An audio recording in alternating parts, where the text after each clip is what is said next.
Sejam bem-vindos a mais um Partículas de História Militar. Eu sou Daniel Ibarra e hoje nós vamos falar sobre um monte de coisa que está acontecendo e que aconteceu nessa última semana, né, meus queridos? Então, em primeiro lugar, não se esqueça, maldição, não se esqueça de se inscrever no canal, dar o seu sininho. A gente tem um canal lá no Odysee também, que é o concorrente do YouTube, que não fica, sabe, sacaneando as pessoas aí, mas como o YouTube é o YouTube, a gente tá aqui também, né? Ninguém fazer o quê? Comigo, sempre eles, meus queridos, professor Renato Kloss, tudo bom? Tudo bom, Bull? Saudações cegianas, Bull, meu querido Mac. Estão preparados?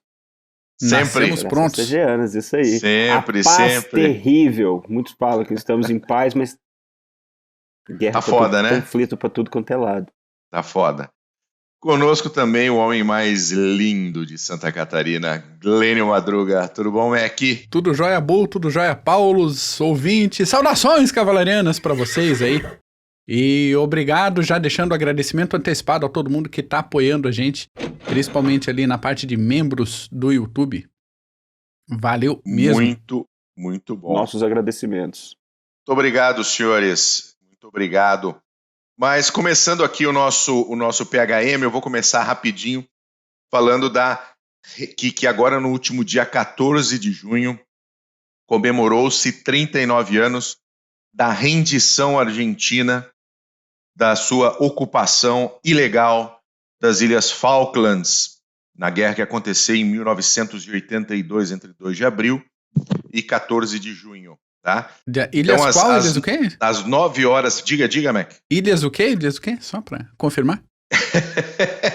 Sabia, né? Ah, bom garoto. Nas Falklands. Ex-Malvinas, Falklands. Elas foram Malvinas entre 2 de abril e 14 de julho de 1982. Só um período, só para dar um gostinho. Período. Não deu nem para imprimir mapa direito. Não deu tempo. Mas às 9 horas da noite do dia 14 de junho, o comandante da Argentina ali em Stanley, que era o general Mário Menendez, se rendeu ao major-general Jeremy Moore. Né? Essa rendição, ao contrário do que as ordens, para você ter uma ideia, o Menendez tinha ordens de somente se render, a não ser se render só nas condições de que ele tivesse 50% dos seus homens feridos ou mortos, ou 75% da munição empregada. Tá? Pra você ter uma ideia, como aquele pessoal estava muito louco da Silva. Cara, já imaginaram um grupo aí de 5 a 6 mil feridos ou mortos do lado argentino? É um negócio complicado. E essas eram as ordens que o Mário Menendez tinha. Mas ele se rendeu no dia 14 de junho, às 9 horas. No documento de rendição, ele pediu para retirar a rendição incondicional. Na verdade, a rendição era simplesmente ali das Forças Armadas que estavam nas Falklands. O que estava na Argentina não precisava nem se preocupar, porque eles estavam mais preocupados com o Chile e o Canal de Beagle. Né?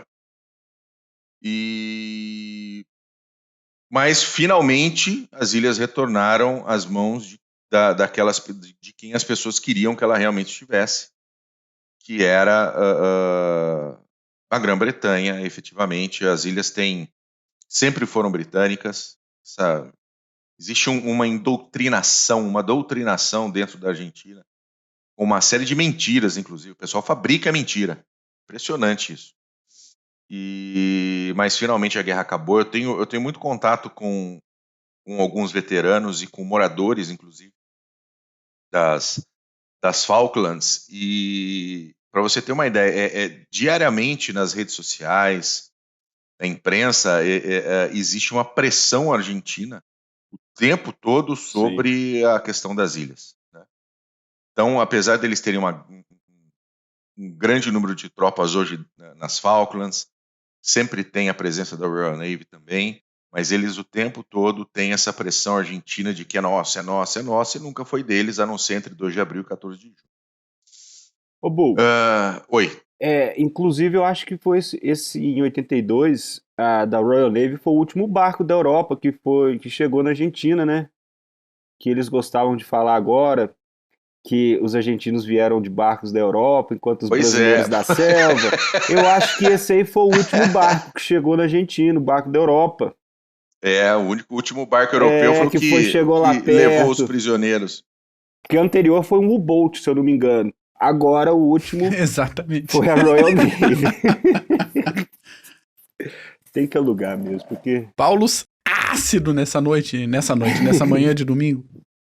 Não, e ainda tem a questão de que eles afundaram o Invincible, afundaram o Hermes, sabe? Cara, é uma loucura realmente. Mas é digno de nota e tem que se falar que nesse dia acabou essa brincadeira de mau gosto na Argentina que a junta militar da época fez simplesmente para tirar a atenção de toda a economia arrasada e de toda a situação péssima que a Argentina tinha naquele momento e que infelizmente levou à morte aí de centenas de soldados, tanto argentinos quanto britânicos, algo que não era necessário. Muito bom. Ô, Mac, a gente tem um quadrozinho novo, interessante, né? Temos, e a gente vai Temos abrir... um quadrinho novo. Vai abrir essa série fazendo um histórico para depois trazer outros, nos próximos episódios, aí, outros elementos. Então vamos lá, o Bisonho Awards para vocês.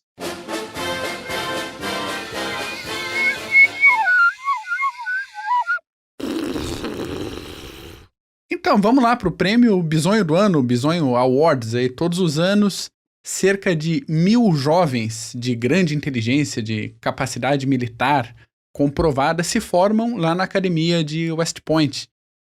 Para situar essa academia, é a escola de formação de oficiais do Exército dos Estados Unidos, e além das várias disciplinas de formação científica, desenvolvimento físico, formação de liderança, eles têm que aderir ao código de honra, que tem o seguinte lema: um cadete nunca vai mentir, nunca vai trapacear, nunca vai roubar e não vai tolerar qualquer uma dessas ações.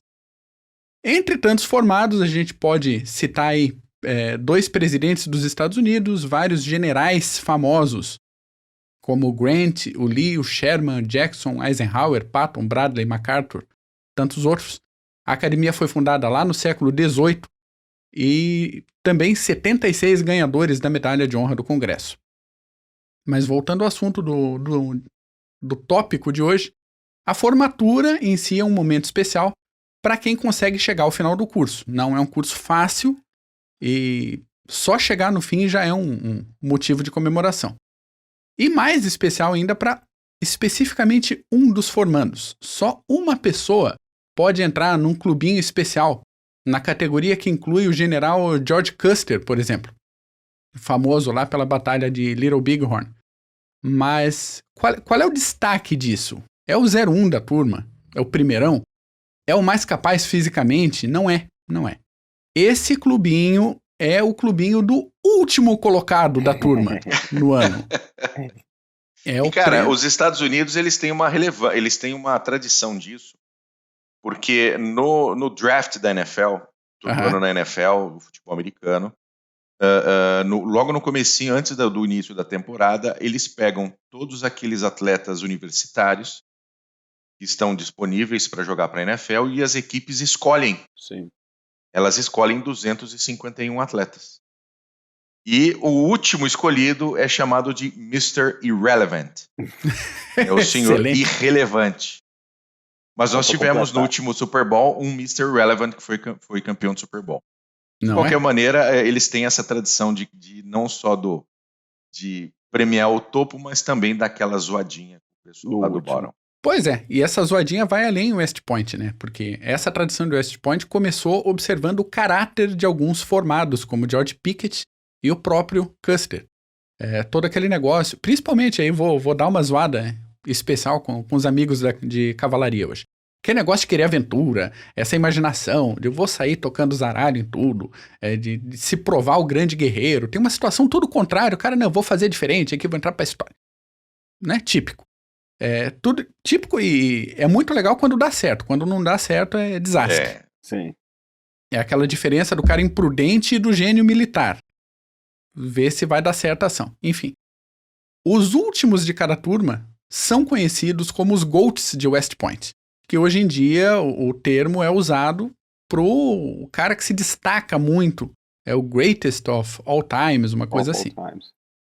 E só que nesse caso de West Point, o termo começou a ser usado lá na década de 1880 por causa de um instrutor espanhol que dava aula de reforço para os últimos, para o pessoal da rabeira ali. E esse instrutor tinha uma barbicha, tinha uma goatee. E começaram a apelidar esse pessoal da rabeira de os Goats. Enfim, o significado da expressão foi mudando de acordo com o tempo, foi dado para alunos preguiçosos, foi dado para o pessoal que tinha sido pego fazendo alguma merda, mas na década de 70, agora 1970, o título ganhou o significado que se mantém hoje. E vai além. Surgiu uma outra tradição, além da zoeira. Começaram a fazer uma vaquinha, uma colaboração financeira entre os próprios cadetes para dar um prêmio pro cara que fosse o último da turma. Se conseguisse. E se tem disputa, e se tem dinheiro envolvido, o pessoal começou a querer ser o último da turma para ganhar o destaque, para ganhar uma homenagem no dia da formatura e para ganhar um pacotinho de dinheiro. Então tem o povo que estuda até o fióis fazer verruga para ser o primeiro da turma, porque a gente sabe que ser o primeiro da turma inclui uma série de benefícios a carreira inteira, mas tem o pessoal que se dedica e aparentemente estuda muito mais para saber exatamente quantas questões ele tem que acertar em cada prova para ficar acima da média e abaixo da concorrência. Para passar, mas para ficar lá embaixo. Para ficar por último. Então entra também como destaque porque se entende que o cara que foi bom o suficiente para fazer isso durante 4 anos poderia muito bem ter sido o primeiro da turma se ele quisesse.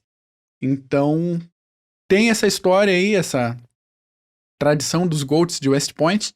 E para quem se interessar sobre essa história, a gente deixa a descrição do livro Last in Their Class, Custer Pickett e The GOATs of West Point. Link aqui embaixo na descrição do episódio também. Muito bom, excelente. Lembrando que goat em português é cabra. Tá? Pois é. Então, às vezes vocês vão ver lá o cara falando de goat e vai aparecer uma cabrinha na televisão ou no Instagram. Goat é cabra em inglês. E ainda tem a brincadeirinha que o mascote da Marinha é uma cabra, e daí o pessoal do exército tem os goats do West Point. Rola essa brincadeira entre armas também. Foi um mascote já. Sempre tem. Um abraço pro nosso querido Marini, que come giz de cera. Smith, beijo pra você. Me diz uma coisa, Paulo. O pau tá torando, né? Pra variar. Tá, não para.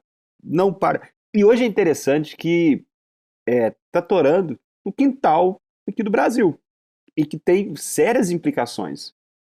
Hoje nós vamos falar que eu acho que poucos brasileiros estão cientes do que está acontecendo na fronteira entre a Colômbia e a Venezuela. Então nós sabemos que sempre as guerrilhas colombianas sempre deram trabalho por 50 anos até a paz de 2016. Agora eles apenas migraram. Por que nós estamos falando isso?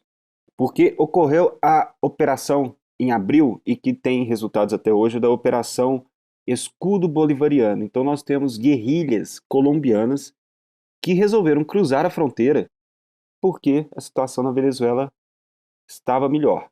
Só que agora a situação está se degringolando e nós tivemos essa operação por parte das forças venezuelanas para tentar pôr um basta, tentar levar um pouco de governabilidade ali nas regiões fronteiriças. São os estados de Amazonas e Apure, que faz fronteira até com o Brasil, mas também com a Venezuela, então, com a Colômbia, perdão. Então, o que aconteceu? No dia 21 de abril, a Venezuela lançou uma operação militar com bombardeio aéreo, paraquedistas, blindados, artilharia contra esses rebeldes colombianos. Quem são esses rebeldes colombianos? Eu até anotei aqui, são os rebeldes do Martín Villafront. Esses caras são uns dissidentes da Colômbia que depois do acordo de 2016 resolveram não aceitar e foram... É dissidência da FARC. Da FARC. Dissidência daqueles grupos guerrilheiros, os que não aceitaram, resolveram ir para a Colômbia. A questão é, o governo venezuelano, desde Chávez, sempre o governo venezuelano sempre deu apoio a esses guerrilheiros colombianos, porque Sim. é uma forma de você mandar arma para eles e eles atrapalharem o processo de paz e toda a situação política na Colômbia. E esses guerrilheiros, eles também serviram, principalmente agora com Maduro, como uma parte de governança. Então, onde o Estado não chega, esses guerrilheiros meios que estavam fazendo a ponte. E isso é isso que eles querem. Esses guerrilheiros trabalham com mineração ilegal, contrabando, produção e transporte de drogas, principalmente cocaína. Então ali o que manda é dinheiro. E eles tinham desde 2016, começo de 2017, um acordo com o governo venezuelano para atuarem nessas áreas. Só que agora eles querem mais. Então, uns o governo venezuelano apoiam, outros grupos não apoiam. E esse grupo em questão resolveu entrar em confronto com os venezuelanos. E os venezuelanos, eles acharam que era só chegar lá que pronto, acabou. Não, vamos mandar umas tropas para lá, boots on the ground e pronto. Manda uma meia dúzia. Manda meia dúzia, mas levaram um couro tão grande, como sempre. Eles resolveram perseguir os guerrilheiros que emboscaram as forças venezuelanas, plantaram minas. Então o exército venezuelano, apesar de estar lá na floresta amazônica, não tem experiência com guerrilha. E nisso eles levaram couro. E não tem nenhum resultado até agora. Os guerrilheiros continuam lá. Então, para nós brasileiros, nós precisamos ficar de olho nisso, porque isso pode... Nós temos Comando Vermelho e Família do Norte, eu acho que é esse o nome da facção, que também tem atuação. A Venezuela é um estado falido. E desde 2015, 2016, a mineração ilegal é uma das maiores fontes de rendas, principalmente nesses estados mais afastados.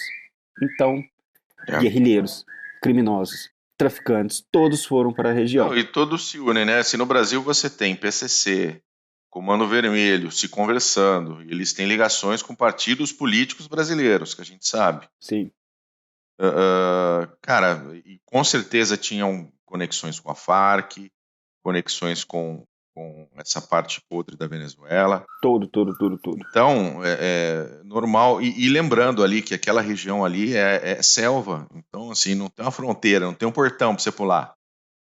Você ir de um lado para o outro. Passe e volta quando quiser. Então, vai e volta quando quiser. É uma região bastante complicada de se operar. E que o Estado não está, né? Não está. Assim, o Brasil, as tropas brasileiras de selva são extremamente competentes no combate na selva. Tanto que o curso de selva nosso ele é sempre procurado por forças estrangeiras para aprender o que é lidar com o nosso ambiente. E o nosso ambiente não é o ambiente que os americanos encontraram no Vietnã, que às vezes o pessoal faz um paralelo e não tem nada a ver. Floresta não acha que floresta é tudo igual. Não tem nada a ver, não é. Então, realmente, eu não tenho dúvida que as FAs brasileiras estão de olho ali, mas é um ponto realmente complicado de desestabilização. Sim. Lembrando que a Venezuela apoiava as Farc e os grupos guerrilheiros, afinal a Colômbia ela era alinhada aos Estados Unidos, continua alinhada aos Estados Unidos. Então era uma tentativa de desestabilizar esse governo alinhado e colocar ali um governo de esquerda, como nós tivemos aí num passado recente. Isso aí. Vários governos de esquerda na América Latina. E o que acontece? Os guerrilheiros colombianos, eles migraram para a Venezuela com a mesma conversa. Nós estamos aqui para proteger os interesses de vocês contra os americanos, os colombianos, e talvez contra os americanos que vão chegar aqui. E o problema é que a Venezuela sempre tratou esses grupos como aliados. Então, porque era uma forma de você garantir o controle do governo, o Estado, só que agora alguns grupos, por exemplo, o ELN, que é o Exército de Libertação Nacional, super conhecido, é aliado do governo. Mas até quando? Ali são todos interesses. São interesses suborno, contrabando. A Colômbia abriu agora a fronteira novamente. A Venezuela não queria. Fechou por causa do Covid no ano passado. Então, vai aumentar ainda mais a ação desses grupos criminosos. Só que parece que a Venezuela está começando a perder o controle. Está começando a perder a governabilidade, se é que tinha nessas áreas. Ou seja, isso é conversa, está começando a perder dinheiro. com esses grupos. Então tá querendo intervir. Só que por enquanto não tá conseguindo. Porque você levar blindado, paraquedistas, tudo bem, mas você precisa ter uma operação coesa para tentar desalojar esses guerrilheiros. E olha, operações contra guerrilhas, esqueça daquele... A gente tem que esquecer o tal do Hearts and Minds. Guerrilha é bala, é força, é você mostrar que você é mais forte, Exatamente. é você dividir para conquistar, é você trazer certas elites para o seu lado e usar elas como fonte e estratégia para atingir certas regiões e certos grupos. Não tem nada de Hearts and Minds, da bolacha, da comida, ninguém quer isso. A verdade é essa. E enquanto a Venezuela não tem uma operação coesa, e eles chegaram filmando o começo da operação, saiu nas televisões, começaram a levar um couro, esqueceram, não tem mais nada, é isso. E no começo, nossos soldados, heróis estão indo, e agora o padrino lá, um político, não sei se é o ministro de defesa, que estava à frente da operação, agora já chama os soldados de mártires, os heróis, os mártires, então, como sempre. Então nós brasileiros prestamos muita atenção no desenrolar da situação lá na fronteira, porque ali é muito perto do Brasil, e se brincar, será que não existe grupos que atuam também dentro do território brasileiro? Talvez sim. Sem dúvida. Ali, mineração ilegal, dá muito dinheiro. A Venezuela está quebrada, não é de hoje. Então, esses grupos criminosos, eles fornecem até segurança para empresas de mineração, e agora a situação está saindo do controle. Enquanto a Venezuela se perceber que é mais prejuízo manter esses guerrilheiros lá, vai fazer frente, vai chegar ao confronto. Não tem como. Não tem. O que mais, Paulos? Não, é isso. É esse? Eu separei só essa situação, e para todos prestarem muita atenção e pesquisarem, porque tem muita pouca coisa também na mídia. Muita pouca coisa. Você acha alguma coisa no Miami Herald, às vezes no Crisis Group, tem esses grupos, esses sites que você sempre acha alguma coisa, mas só isso. No Brasil nada, talvez a única coisa que vocês vão encontrar é que teve uma explosão de carro-bomba uns dias atrás na Colômbia, na fronteira. Mas olha a notícia, explodiu um carro-bomba, ninguém sabe quem foi. Pronto, acabou, 36 pessoas feridas, não sabe por quê, quem que mandou, qual que é a situação. Então é algo para começar a se prestar mais atenção, porque é do nosso lado. A gente fala aqui de conflito no Oriente Médio, porra, jihadismo na África, toda hora fala, agora não, aqui ó, do lado. Né? Complicado. Mac? Opi. Eleições no Irã. Eleições no Irã, senhores. Eleição no Irã. Eleições no Irã. Isso aqui, ó, uma eleiçãozinha linda. Linda, democrática.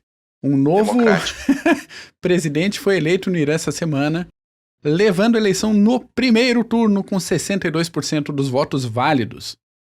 O novo presidente será um tal de Ebrahim Raisi, da Associação dos Clérigos Combatentes, que é considerado ultraconservador e tem o seu nome ligado a algumas execuções em massa em 1988. Tá bonito.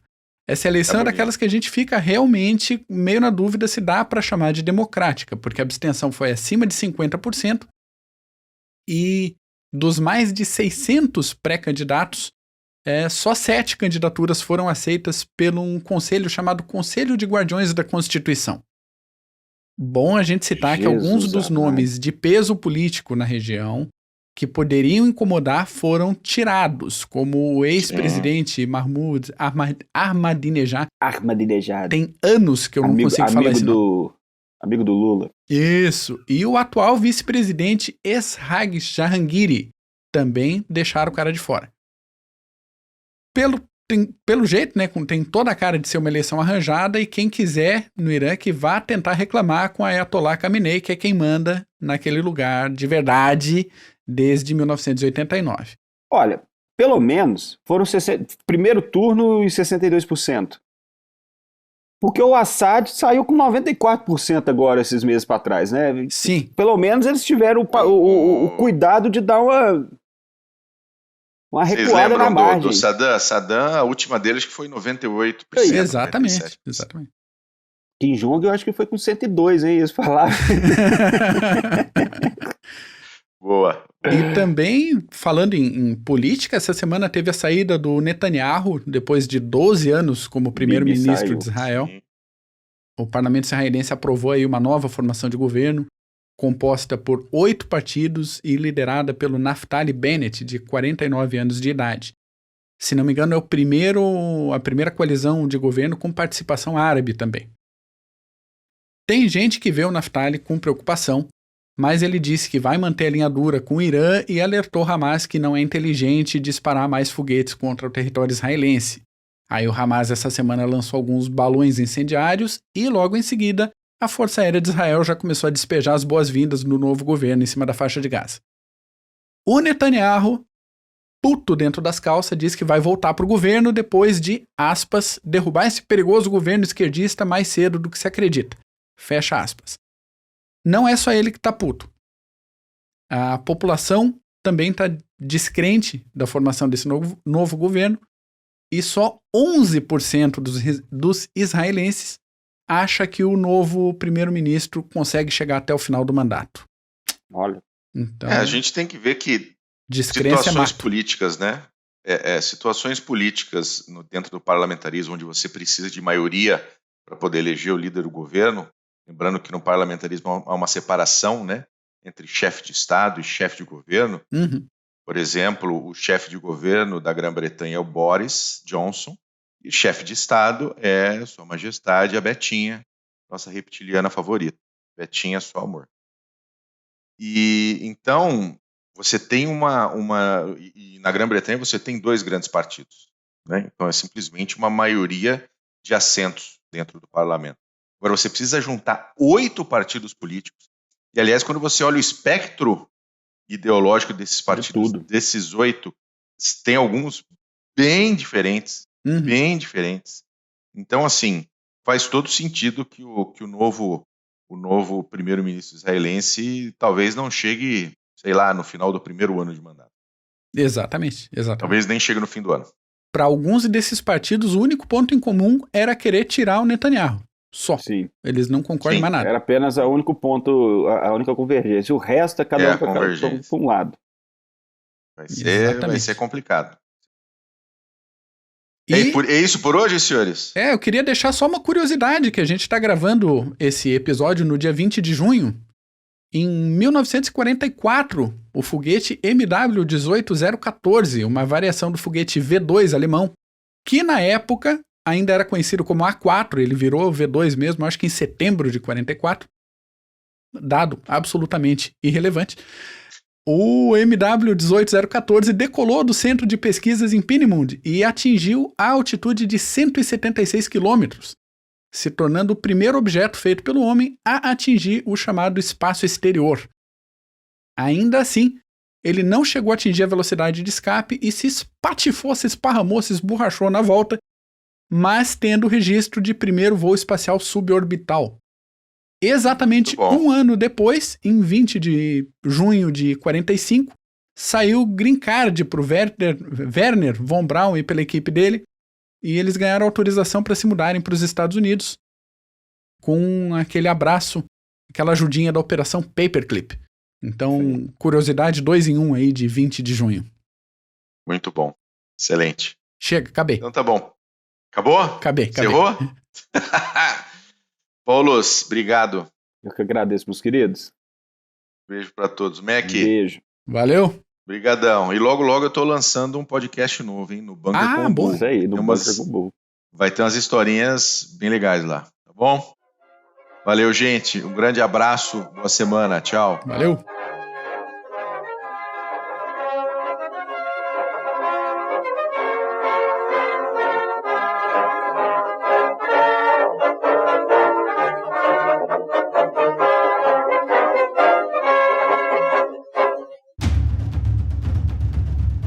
O processo de internacionalização das empresas vem colocando cada decisão institucional à prova. E para ter destaque nesse cenário cada vez mais dinâmico, é necessário que o profissional compreenda questões políticas, geopolíticas, estratégicas, diplomáticas, jurídicas, sociais e éticas. Nesse sentido, a Columbus, pós-graduação de alta performance, promove o curso de Relações Internacionais e Diplomacia Empresarial. Este curso é coordenado pelo professor Marco Túlio Delgobo Freitas e é voltado para profissionais que trabalham em um contexto internacional ou queiram atuar na área de relações internacionais. Se a sua área de atuação for direito administrativo ou gestão estratégica de marketing, a Columbus também tem cursos de pós-graduação que vão te ajudar a desenvolver habilidades e competências para sair na frente como um profissional completo e dinâmico. Acesse o site columbuseducacional.com.br. Informe que conheceu os cursos através do podcast Clube dos Generais e garanta 10% de desconto.